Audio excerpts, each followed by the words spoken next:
வணக்கம். என்னுடைய பேர் பிரகாசம். நான் இஜிஎஸ் பிள்ளை பொறியியல் கல்லூரியில் உதவி பேராசிரியராக குடிமை பொறியியல் துறையில். இந்த 8வது பருவத்தில் என்னுடைய மாணவர்கள் பார்த்திங்கன்னா கடற்கரை மேலாண்மை அப்படிங்கிற ஒரு பாடத்தை படிச்சுட்டு இருக்காங்க. இந்த கடற்கரை மேலாண்மையில் இந்த கடற்கரையும் கடற்கரையை ஒட்டி இருக்கக்கூடிய பகுதிகள்லையும் என்னென்ன மாதிரியான, அதாவது இயற்கையாக படிவிந்த விஷயங்கள் என்னென்ன, அதாவது டெபாசிஷனல் ஃபியூச்சர்ஸ் அப்படின்னு சொல்லுவோம். என்னென்ன டெபாசிஷனல் ஃபியூச்சர்ஸ் இருக்குது, எரோஷனல் ஃபியூச்சர்ஸ் இருக்குது. அதேமாதிரி இந்த கடற்கரையை ஒட்டி இருக்கக்கூடிய விசேஷமான சிறப்புகள் என்னென்ன, இதை பற்றி தான் மாணவர்கள் இந்த காணொலியில் உங்களுக்காக சொல்ல போகிறாங்க. நம்ம என்ன பார்க்க போகிறோம்னா, கோஸ்டல் ஃபார்மாக என்னென்ன பார்க்க போகிறோம். கோஸ்டல் ஃபார்மாக ஒன்றும் இல்லை, இன்ட்ராக்ஷன் லேண்ட் அண்ட் சி, இதுதான் கோஸ்டல். அப்படின்னா கடலும் நிலமும் மீட் பண்ணுற இடத்துல தான் நம்ம கோஸ்டல்னு சொல்கிறோம். பார்த்தீங்கன்னா வேர்ல்டில் 10% பிளேஸ் கோஸ்டல் ஜோனாக இருக்குது. அதில் டோட்டல் பாப்புலேஷனில் 60% ஆஃப் பீப்புள்ஸ் இந்த கோஸ்டல் ஜோன் தான் வாழ்றாங்கன்னு சொல்கிறாங்க. அப்புறம் இந்த ரீசெண்டாக எடுத்த 2020 சென்சஸ் படி பார்த்தீங்கன்னா 3.5 பில்லியன் பீப்புள்ஸ் இந்த கோஸ்டல் ஜோனில் தான் வாழ்றாங்க அப்படின்னு ரிப்போர்ட் சொல்லுது. நெக்ஸ்ட் டாபிக் என்னன்னு பார்த்தீங்கன்னா லிட்னஸ் ஃபார் கோஸ்டல் ஜோன். இதில் ஃபஸ்ட்டு நம்ம என்ன பார்க்க போகிறோம்னா ப்ரொடக்ஷன் ஃபார் ஸ்டாம் அண்ட் ஹரிக்கன்ஸ். ஸ்டாம் அண்ட் ஹரிக்கன்ஸ்னால் ஒன்றும் இல்லை, புயல், சூறாவளி, இதில் எல்லாம் கோஸ்டல் ஜோன் நம்மளை பாதுகாக்குது. நெக்ஸ்ட் பார்த்தீங்கன்னா கிளைமேட் ஸ்டெபிலைசேஷன். கிளைமேட் ஸ்டெபிலைசேஷன் ஒன்றும் இல்லை, இப்போ ஹை டெம்பரேச்சர் இருக்கிறப்ப நம்மளுக்கு அந்த ஹை டெம்பரேச்சர் கம்மி பண்ணி மீடியமான ஒரு டெம்பரேச்சரில் இந்த கோஸ்டல் ஜோன் நம்மளை வச்சுக்கணும்.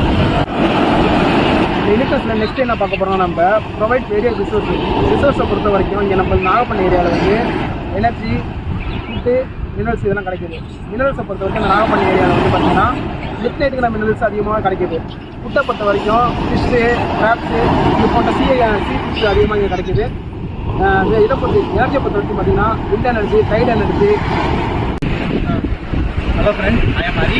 நம்ம என்ன பார்க்க போகிறோம்னா பீச் ப்ரொஃபைல்லாம் என்னென்னு பார்க்க போகிறோம். பீச் ப்ரொஃபைல் பார்க்கறதுக்கு முன்னாடி நம்மளுக்கு சீ சோர்னா என்னன்னு தெரியும். சீ சோர்னா ஒன்றும் இல்லை, இந்த லேண்டும் அந்த சீயும் மீட் ஆகுதுல்ல, இந்த இடத்த தான் நம்ம சீ சோர்னு சொல்லுவோம். சீ சோர்னா ஒன்றும் இல்லை, கடற்கரை, அதுதான் நம்ம சீ சோர்னு சொல்லுவோம். நெக்ஸ்ட் ஒன்று சோர் லைன். சோர் லைனா ஒன்றும் இல்லை, இந்த லேண்டோட எங்கே வாட்டர் மீட் ஆகுதோ அந்த இடத்துல ஒரு பவுண்டரி மாதிரி ஒரு லைன் இருக்குல்ல, அதுதான் சோர் லைன் சொல்லுவோம். இப்போ நம்ம பீச் ப்ரொஃபைல் பார்ப்போம். பீச் ப்ரொஃபைல் பார்க்கறது இந்த பிக்சரை பார்த்தீங்கன்னா உங்களுக்கு கிளியராக தெரியும் என்னென்னு. இது பீச் ப்ரொஃபைல் முக்கியமாக 3 காம்பனன்ட் இருக்குது. ஃபர்ஸ்ட் ஒன்று பேக் ஸ்டோர், அடுத்து ஃபோர் ஸ்டோர், அடுத்து நியர் ஸ்டோர். ஃபர்ஸ்ட் பேக் ஸ்டோர்னா என்னன்னா ஒன்றும் இல்லை, இந்த ஹைடைல் லைன். ஹைடைல் லைன்னா இந்த ஸ்பிளாஷ், அதாவது வலை மேலே வருதுல, இந்த அலை உள்ளார வரதுக்கு பேர் ஸ்பிளாஷ்னு சொல்லுவாங்க. அதே பின்னாடி உள்ளார போச்சுன்னா, பின்னாடி போனிச்சுன்னா அது பேர் பேக் வாஷ்னு சொல்லுவாங்க. இந்த ஸ்பிளாஷ் எவ்வளோ மேக்ஸிமம் லெவல் வருதோ அதான் ஹைடைல் லைன் சொல்லுவாங்க. இதே பேக் வாஷ் எவ்வளோ தூரம் போகுதோ அதான் லோ டைல் லைன் சொல்லுவாங்க. இந்த ஹைடைல் லைனுக்கு மேலே உள்ள ஏரியா எல்லாமே பேக் ஸ்டோர்னு சொல்லுவாங்க. இந்த பேக் ஸ்டோர் எப்போதுமே ட்ரையாக தான் இருக்கும் மேக்ஸிமம்.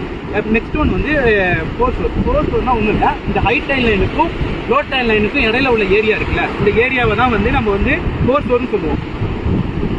இந்த இடம்லாம் பார்த்தீங்கன்னா உங்களுக்கு தெரியும், இந்த இடம் தான் நம்மளுக்கு ஃபோர் ஸ்டோர்னு சொல்லுவோம். இந்த இடத்துல தான் பார்த்தீங்கன்னா இந்த குட்டி குட்டி கிரியேச்சர் லைக் நண்டு அந்த மாதிரி உயிரினம்லாம் அந்த இடத்துல தான் வாழுது.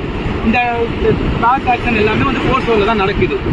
நெக்ஸ்ட் ஒன்று பார்த்தோம்னா நியர் ஸ்டோர். நியர் ஸ்டோர்னா ஒன்றும் இல்லை, இந்த ஃபோர் ஸ்டோருக்கு அடுத்த உள்ள ஏரியா நியர் ஸ்டோர்னு சொல்லுவோம். இந்த நியர் ஸ்டோரில் பார்த்தீங்கன்னா 2 இருக்குது, இன்ஸ்டோர், அவுட் ஸ்டோர். இன்ஸ்டோர்னா ஒன்றும் இல்லை, அந்த ஃபோர் ஸ்டோருக்கு அடுத்தது உள்ளதே இன்ஸ்டோர்னு சொல்லுவோம். அதில் வாட்டர் டெப்த் கம்மியாக இருக்கும். ஆஃப் ஸ்டோர்னா இந்த இதுலேருந்து கொஞ்சம் தூரம் போனதுக்கு அப்புறம் தூரமாக இருக்கிறது ஆஃப் ஸ்டோர்னு நம்ம சொல்லுவோம். அந்த இதில் வாட்டர் டெப்த் அதிகமாக இருக்கும். அந்த ஆஃப் ஸ்டோரில் தான் நம்மளுக்கு இந்த ஃபிஷரிஸ், அதாவது மீன் பிடிக்கிறது, அப்புறம் ட்ரில்லிங், ஆயிலுக்காக ட்ரில்லிங் போனாலும் அந்த மாதிரி ஆக்டிவிட்டிஸ்லாம் அந்த இடத்துல நடக்கும். ஆயிலுக்காக ட்ரில்லிங் போகிறப்ப நம்மளுக்கு அந்த இடத்துல ஸ்ட்ரக்சர்லாம் தேவைப்படும். அப்போ அங்கே பிளாட்ஃபார்ம் போடுவோம். அந்த பிளாட்ஃபார்ம் தான் ஆஃப் ஸ்டோர் பிளாட்ஃபார்ம் நம்ம சொல்லுவோம். அந்த ஆஃப் ஸ்டோர் பிளாட்ஃபார்மில் நிறைய டைப்ஸ் இருக்குது. மெயினான டைப் பார்த்தோம்னா ஃபிக்ஸ்டு ஃப்ளோட்னு 2 சொல்லுவாங்க. அந்த ஃபிக்ஸ்டில் மேக்ஸிமம் நம்ம யூஸ் பண்ணுறது பார்த்தா ஸ்டீல் ஜாக்கெட் அப்படின்னு சொல்லிட்டு ஒரு ஸ்ட்ரக்சர் இருக்குது, ஃபேஸ் ஃப்ரேம் சொல்லுவாங்க. அதுதான் நம்ம மேக்ஸிமம் யூஸ் பண்ணுவோம். நெக்ஸ்ட் ஒன்று அந்த இடத்துல தான் ஆஃப் ஸ்டோரில் தான் இந்த விண்டு ஃபார்ம் சொல்லுவாங்க. நிறைய டர்பைன்லாம் வச்சு பவர் ப்ரொடியூஸ் பண்ணுவாங்க. அது எல்லாமே இந்த ஆஃப் ஸ்டோரில் தான் நடக்கும். கோஸ்டல் ஜோன்ஸோட ஃபீச்சர்ஸ் என்னன்னு பார்க்க போகிறோம். இப்போ ஃபஸ்ட் ஃபீச்சர் என்ன பார்க்கணும், பேர்ம்ஸிங் பார்க்குறோம். பேர்ம்ஸிங் இந்த அலை ஏறுறப்ப இந்த மாதிரி மோடு மாதிரி கிரியேட் ஆகுது. இங்கே நீங்கள் பார்க்கலாம், இதுதான் கிரியேட் ஆகுது பாருங்க.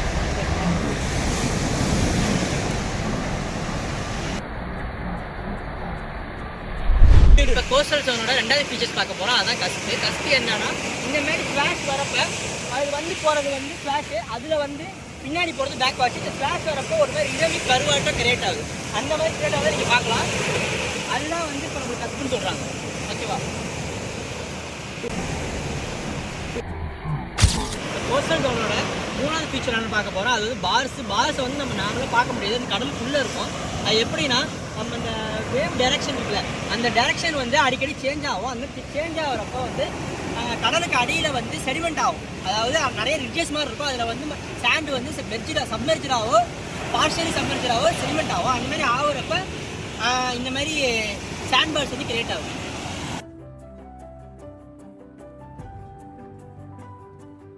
வந்து கோஸ்டல் ஜோனோட அடுத்த ஃபீச்சர்ஸ் என்ன பார்க்குறோம், ஸ்பிட்ஸ் பார்க்குறோம். ஸ்பிட்ஸ் வந்து நார்மலாக நம்ம நாகப்பட்டினம் பீச்சில் வந்து இருக்காது. அது வந்து 2 மலைக்கு நடுவில் உருவாகக்கூடிய ஒரு நேரோவாக அந்த சாண்ட் செடிமெண்ட் ஆகி ஒரு இது மாதிரி கிரியேட் ஆகும். அதுதான் ஸ்பிட்ஸ்னு சொல்லுவாங்க. அது நம்ம இங்கே பார்க்க முடியும்.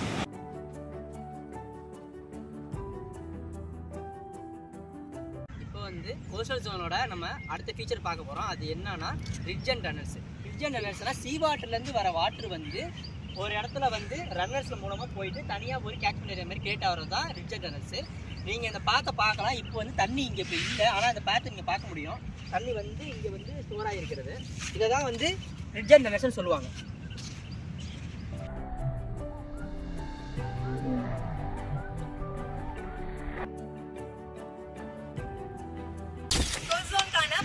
ஆக்டிவிட்டீஸ்லாம் என்னென்னு பார்க்கலாம். நம்ம ஃபர்ஸ்ட் எந்த ஒரு ஆக்டிவிட்டீஸ் கோஸ்ட் ஜோனில் பண்ணணும்னாலும் நம்ம பெர்மிஷன் வாங்கணும். Ministry of environment and forest அதுலேருந்து நம்ம பெர்மிஷன் வாங்கணும்.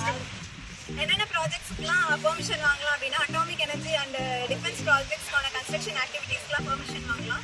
அண்ட் இதோட கிளியரன்ஸ் வேலிடிட்டி பார்த்தோன்னா 5 இயர்ஸ் பீரியட் டைமில். ஏதாவது ரேர் மினரல்ஸ் இங்கே அவைலபிள் அப்படின்னா அதை மைண்ட் பண்ணுறதுக்காக நம்ம MOEFலேருந்து பெர்மிஷன் வாங்கிக்கலாம். தெர்மல் பவர் பிளான்ஸ்க்காக கூல் வாட்டரை எடுத்துக்கிறதும் டிஸ்சார்ஜ் பண்ணுறது